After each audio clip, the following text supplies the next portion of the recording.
கர்த்தருக்கு சோத்திரம். பிரியமானவர்களே, இதோ உங்களுக்கான இந்த தேவனோட வார்த்தையை நான் உங்களுக்கு சொல்லுகிறேன். நம்மளோட வாழ்க்கையில் மனுஷன் கூட ஒரு நேரத்தில் கை விட்டுட்டு போகலாம். நம்மக்கிட்ட தேவன் வசனத்தில் சொல்கிறாரு பாருங்களேன். சங்கீதம் 27வது அதிகாரம் 10வது வசனம்.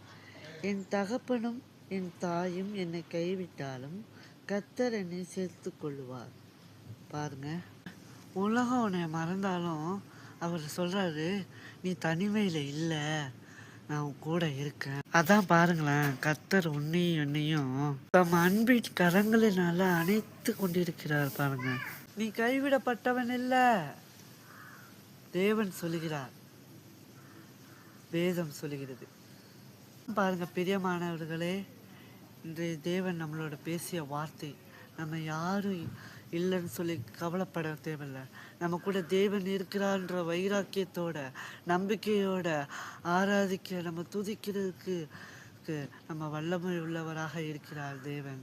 நம்மளுக்கு இந்த வாக்குத்தத்தை கொடுத்ததற்காக ஒரு கண்களை மூடி சிறு ஜபம் பண்ணுவோம். அன்புள்ள இயேசப்பா, இந்த நாள் வேலைக்காக உமக்கு நன்றி செலுத்துகிறோம். அப்பா, இந்த நாள் வேலையில் என்ற அற்புதமான என்ற வாக்குத்தத்தை கொடுத்ததற்காக உமக்கு நன்றி செலுத்துகிறோம். இதன்படி வாழ, இதன்படி நடக்க, இதன்படி செயல்படுவதற்கு எங்களுக்கு கிருபை தரும்படியாக ஜெபிக்கிறோம் ஆண்டவரே.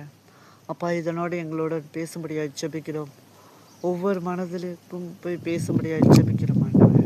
அப்பா, உங்களோட கரத்தில் ஒப்பு கொடுத்து ஜெபிக்கிறோம் ஆண்டவரே. உங்களோட கரத்தில் இயேசுவின் மூலம் ஜெபிக்கிறோம்.